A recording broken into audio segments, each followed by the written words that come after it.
Boa noite a todos. Começamos agora mais uma aula do curso de Direito Civil.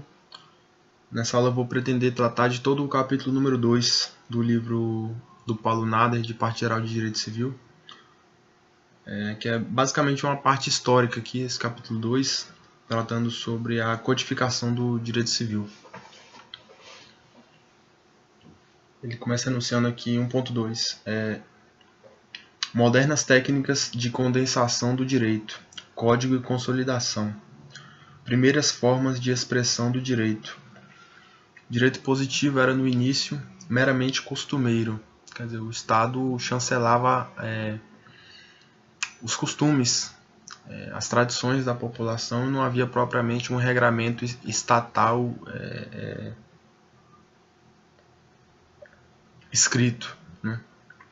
Depois surgiram alguns códigos, por exemplo, o Código de Hammurabi, mas ele tem esse nome código, mas ele não se aplica a ele a palavra código na acepção que nós temos de código hoje, que seria um sistema ordenado ali com princípios e com articulações, com determinados tipos de correlações, né? O chamado Código de Hammurabi, ele tinha uma estrutura completamente distinta e por isso ele não pode nem ser enquadrado como código nos termos que na acepção que nós usamos hoje para a palavra código, né? Era, grosso modo, uma compilação de usos e costumes que misturava as prescrições normativas com alusões a fatos concretos e outros elementos, né? Por exemplo, nas Institutas de Justiniano havia trechos sobre a história do direito romano, né? Isso hoje em dia seria inconcebível num código, né? Você abre ali, por exemplo, o novo Código de Processo Civil e começa ali uma história sobre o Código de Processo Civil ou a vida de fulano e ciclano, né? Isso é algo que hoje é inconcebível para nós, né? Então, sempre que nós vemos código de Hammurabi, né, código, etc., desses tempos antigos, temos que ter a noção de que ele está usando o código aqui numa outra acepção, né? Não é nesse... É um código com um formato completamente diferente do formato que nós temos hoje, né? Nesses códigos antigos havia uma certa indistinção entre o que era direito, o que era moral e o que era religião, né? E havia uma indistinção também de ramos jurídicos, né? Era uma narração do todo, do regramento da sociedade em geral. Não tinha aqui, essa parte aqui é direito civil, essa parte aqui é direito penal, né? Isso aqui é direito administrativo, né? Não tinha isso, era o regramento do todo. E tem que se ter em conta também que naqueles tempos havia uma complexidade social, que a sociedade era muito menos complexa do que hoje, né? Porque as cidades eram quer dizer, a população era infinitamente menor, né? A estrutura do Estado também era infinitamente menos complexa do que a que nós temos hoje, e as próprias relações sociais, né? As possibilidades humanas eram muito mais limitadas, né, do que as de hoje, né? E com o passar do tempo houve um progressivo deslocamento do homem como indivíduo, né, do indivíduo particular, para o centro do sistema, né? Não era mais, quer dizer, o sistema ele pode ter diversos centros, né? Pode ser, vamos dizer, a coletividade, a sociedade ali como uma abstração, né? O interesse coletivo, ou o interesse do Estado, ou o interesse do soberano, né? E com o tempo houve um progressivo deslocamento do homem, tomado como indivíduo particular, para o centro do sistema, quer dizer, o interesse do indivíduo em particular, os direitos do indivíduo considerado como indivíduo humano singular, né? 12.2 Conceito atual de código. Acepção moderna. Modalidade aperfeiçoada de organização de um ramo jurídico à luz de princípios e valores convergentes que se entrelaçam, formando um todo orgânico e sistemático.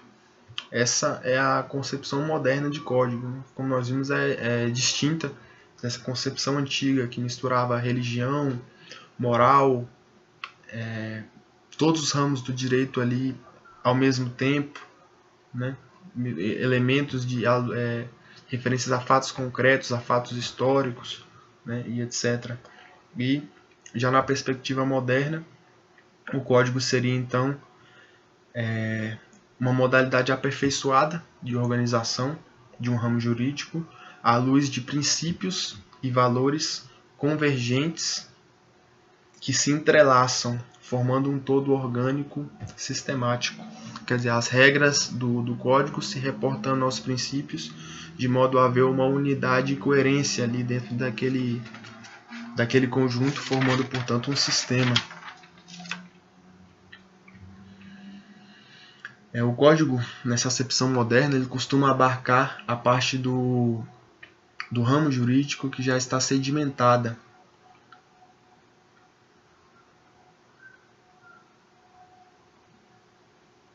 Que já está sedimentada e madura na doutrina, né?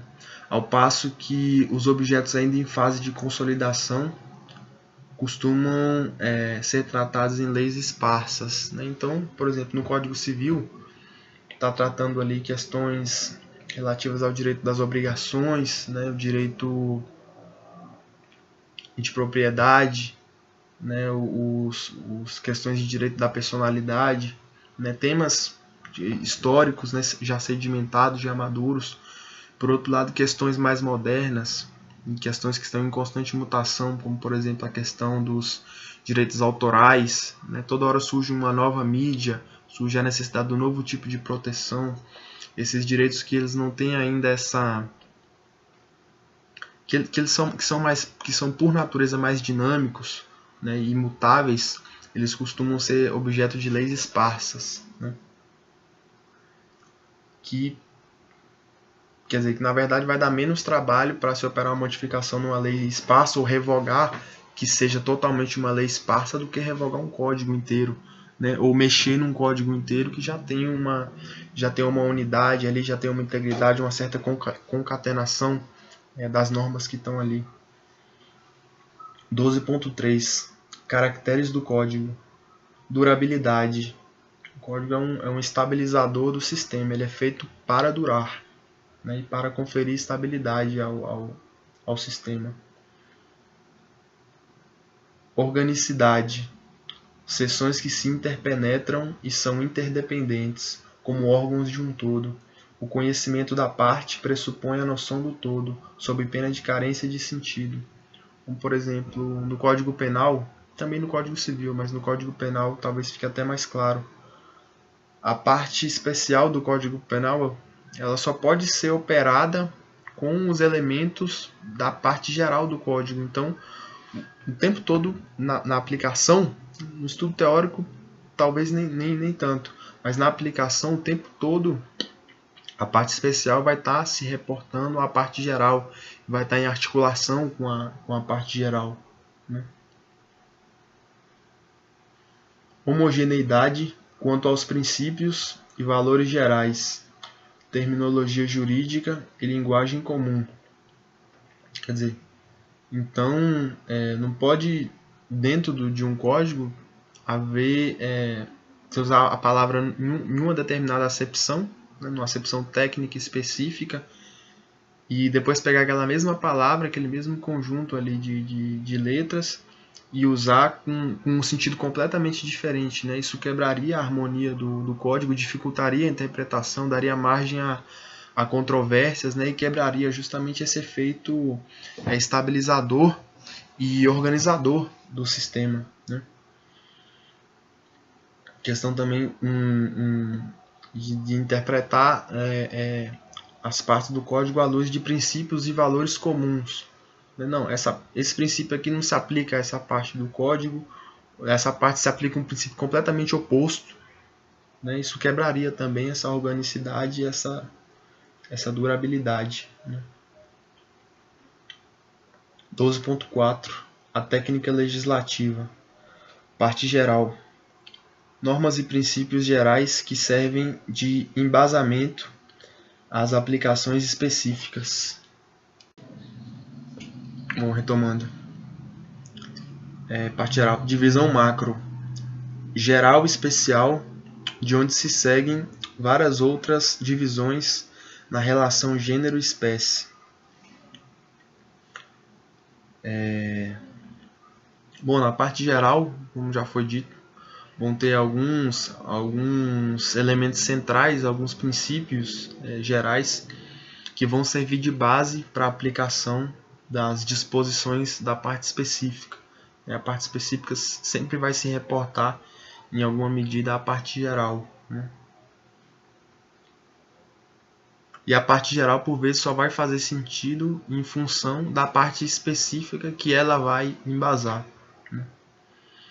Costuma haver uma divisão na relação gênero-espécie, quer dizer, do mais abrangente para o mais específico, da seguinte ordem. Partes, dentro do código, né? Partes, parte geral, parte especial, livro 1, livro 2, títulos, né? Título tal, das pessoas, dos bens, capítulos, que já é uma divisão mais específica ainda, seções, uma divisão dentro dos capítulos, e artigos, né? Os artigos são as unidades básicas de apresentação do assunto, né? E o artigo, por sua vez, ainda pode se subdividir dentro dele, né? Pode se subdividir em parágrafos ou diretamente em incisos, e os incisos em alíneas, né? A linha A, B, C, D, e as alíneas ainda em itens, né? Os artigos apresentam os princípios ou regras, enquanto os parágrafos formulam explicações ou excetuam a regra do caput, né? Você pode ter uma regra no caput do artigo e o princípio e o parágrafo, né? Por exemplo, a regra, né? Vamos ver. É permitido, vamos dizer, é permitida a formulação do contrato de tal espécie por um instrumento particular. Parágrafo único, né? Se se tratar de menor assistido ou representado, sempre será necessária a forma pública, né? É uma exceção à regra geral estabelecida no caput, né?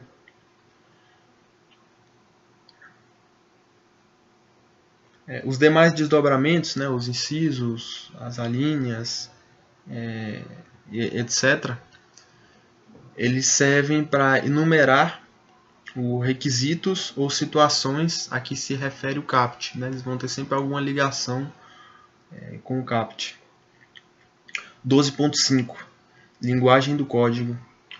Deve-se evitar a linguagem excessivamente hermética, de modo a aproveitar a linguagem comum e usar termos técnicos quando favoráveis à clareza, simplicidade e concisão. Quer dizer, então a preferência é para que se use a linguagem comum e não a linguagem técnica específica do direito, a linguagem fechada, hermética, né, do direito, que só quer dizer, usar os termos naquela acepção específica do direito. Se for possível usar a palavra no sentido que ela tem na linguagem comum, geral, ótimo, né? A preferência é essa. Agora, se for mais conveniente usar o termo na acepção técnica específica dele, por uma questão de clareza, de simplicidade, de concisão, então aí sim se aplica o termo técnico, né? 12.6. A consolidação. A consolidação é um sistema que está em desuso, né, mas que já existiu, né? É a reunião em um só texto de matéria pertinente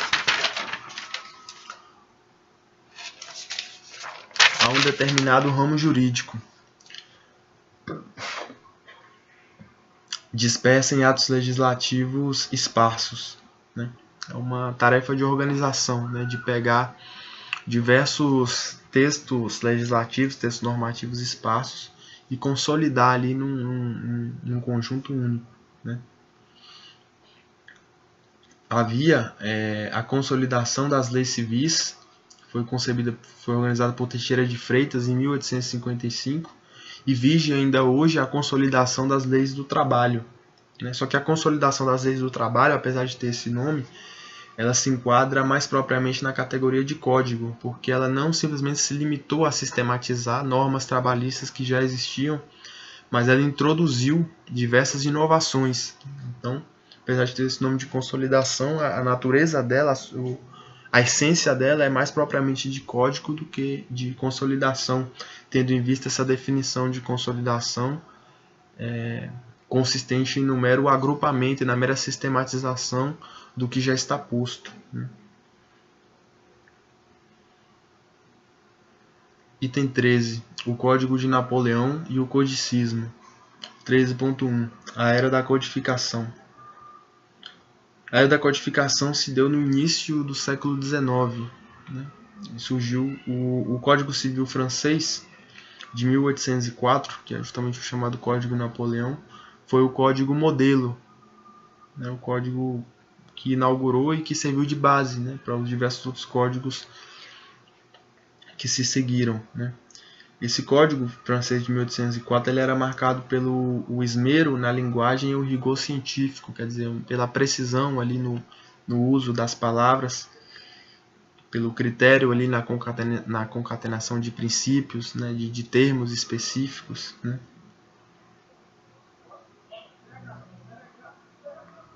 Do ponto de vista filosófico, o Paulo Nader consigna aqui que ele materializa a filosofia racionalista e individualista que foi norteadora da Revolução Francesa, né?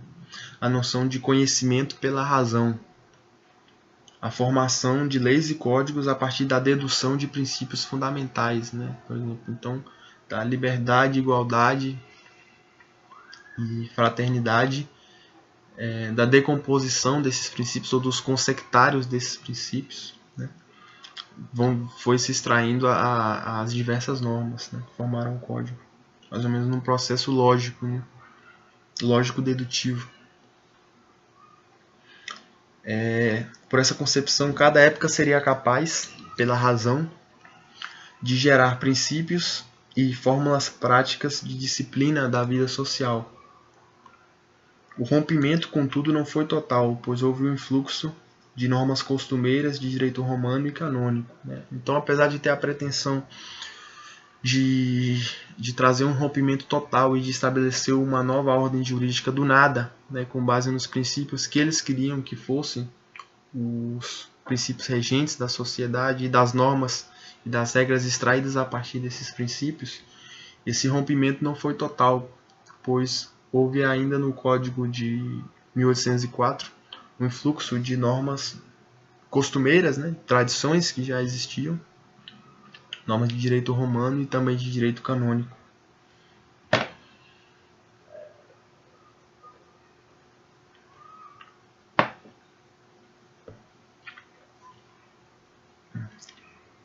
Aí 13.2. A influência do Código de Napoleão no mundo ocidental. O Código de Napoleão ele influenciou profundamente o Código Civil brasileiro de 1916. E como o Código Civil de 2002, que é o código vigente, ele foi profundamente influenciado pelo Código de 16, então se pode dizer que reflexamente o Código de Napoleão influenciou o nosso Código Civil vigente hoje. E uma curiosidade, talvez até um dado de certa relevância, é que o Código de Napoleão ele vige até hoje. É um código vigente na França hoje, apesar de ter sofrido severas modificações, né? Ainda há normas dele vigentes hoje na França, né?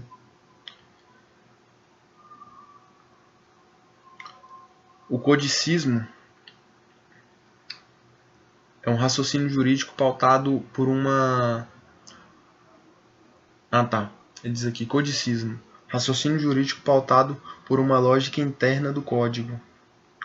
Valor, segurança jurídica. Deficiência, incapacidade de adaptação aos choques da modernidade. Então, o codicismo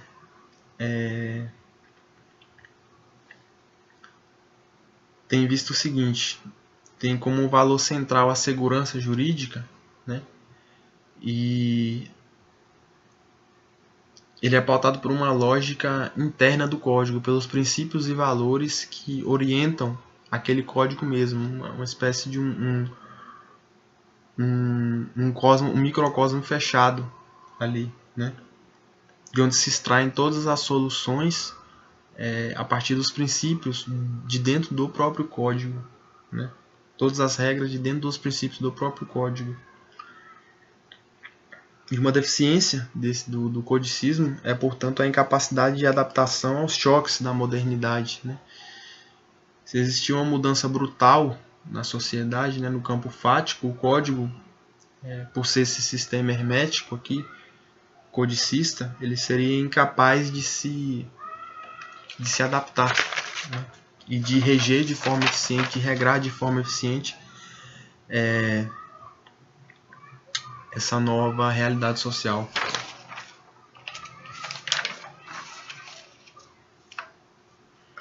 Esse codicismo, portanto, essa espécie de raciocínio a partir das normas, a partir, na verdade, dos princípios dados pelo próprio código, né, de maneira hermética ali, foi mais ou menos como uma espécie de fim do direito natural, né? Não se ia buscar mais as razões de justiça ou as soluções no direito natural, quer dizer, naqueles valores eternos, imutáveis, inerentes ao ser humano, né? Ia se buscar a solução nos valores dados pelo código, né? Novamente, como dito, um sistema hermético, né, que tem essa vantagem, né, da preservação da segurança jurídica, mas tem também o seu lado desvantajoso, né? 1.4 Vantagens e desvantagens do código na visão da escola histórica. Vou falar o nome aqui de alguns juristas do passado, mas eu não sei bem como é a pronúncia, né? Então vou pronunciar mais ou menos aqui como se lê em português. Depois, quem tiver interesse pode buscar a pronúncia correta, porque realmente eu não sei. Seria aqui Thibaut, Thibaut, né? Ele era um jurista que era a favor da codificação civil, pelo seguinte argumento: pela cessação da insegurança jurídica dada pelas diversas interpretações do direito romano, né? Isso aqui é no contexto da Alemanha, né? Do que depois se tornou a Alemanha, na verdade, né? Ele era a favor justamente pela cessação dessa insegurança jurídica, né? E pela facilidade também no ensino jurídico, né? E de fato, eu como estudante de direito posso atestar isso. Você estudar um determinado ramo jurídico tendo como base um código é algo muito, vou dizer, mais fácil, mas também mais proveitoso, mais racional, né? Do que ficar pensando princípios ali e concebendo articulações entre diversas leis esparsas, né? O código já traz essa ordenação pronta, né?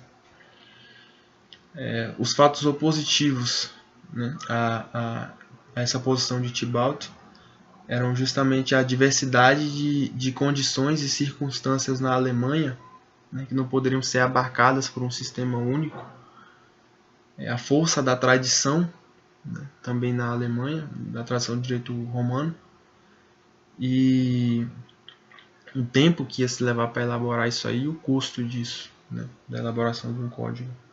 E o jurista Savigny, ele se contrapôs a Thibaut com os seguintes argumentos, né? O argumento de que o código promoveria a fossilização do direito, e que o direito deve nascer espontaneamente das relações sociais e não se deixar aprisionar em esquemas rígidos e imutáveis. Quer dizer, o direito é dado pelas próprias circunstâncias fáticas, pelas exigências das circunstâncias fáticas, né? E portanto, ele não pode se reportar a um esquema rígido e imutável, né? Que não tem capacidade de se adaptar às existências, às peculiaridades da situação que ele deve regrar, né? Os costumes seriam, portanto, a melhor forma de expressão do direito positivo, pois eles acompanhariam as transformações sociais. Quer dizer, a tradição do povo, né, os esquemas e os ajustes, os regramentos dados pela consolidação ali da repetição de diversos atos seriam a melhor forma de expressão do direito, né, que estaria em consonância em consonância máxima com a própria realidade. Não seria, em certa medida, um esquema artificial imposto desde fora, mas um regramento que foi dado pela própria natureza das coisas, né, das relações e da adaptação dos seres humanos e da sociedade àquelas situações, né. E essa resistência de Savigny ela foi frutífera até certo ponto, porque o Código Alemão ele só foi surgir em 1896, 35 anos após a morte de Savigny. Então, enquanto Savigny esteve vivo, a argumentação dele, em certa medida, prevaleceu no sentido de impedir a formulação de um código alemão, e 35 anos após a morte dele ainda continua reverberando, né, os argumentos dele ainda continuaram com força a ponto de impedir que esse código fosse editado, né? Mas aí, finalmente, em 1896 foi editado.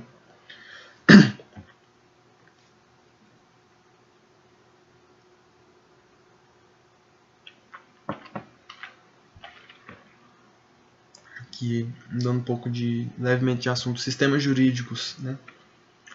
O sistema jurídico romano-germânico, que é o adotado no Brasil e na Europa continental, é sistema de direito escrito e codificado, em grande parte, tendo os costumes como uma fonte subsidiária, né? E o outro sistema predominante, o outro sistema também com força no Ocidente, é o sistema de common law, que é adotado nos Estados Unidos, na Inglaterra, parece que também no Canadá, em que a função legislativa ela é complementar aos costumes e à jurisprudência. O estudo do direito e a fundamentação das sentenças se reportam à autoridade dos casos julgados.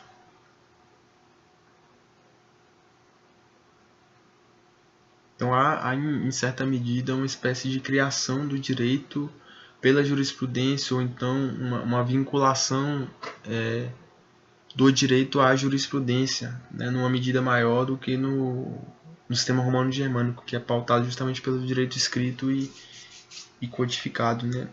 Tem que fazer essa aqui é a construção tradicional histórica, né, com a ressalva de que hoje em dia a questão da obediência aos precedentes, né, da importância dos precedentes, da atuação dos tribunais na articulação, na própria formação do direito, na construção do direito, é uma questão central hoje também no sistema romano-germânico, né? Bom, 28 minutos, meus caros. Eu acho que para ficar produtivo, eu posso parar por aqui e depois a gente continua esse capítulo 2 do Paulo Nader na próxima aula. Obrigado pela atenção, boa noite a todos.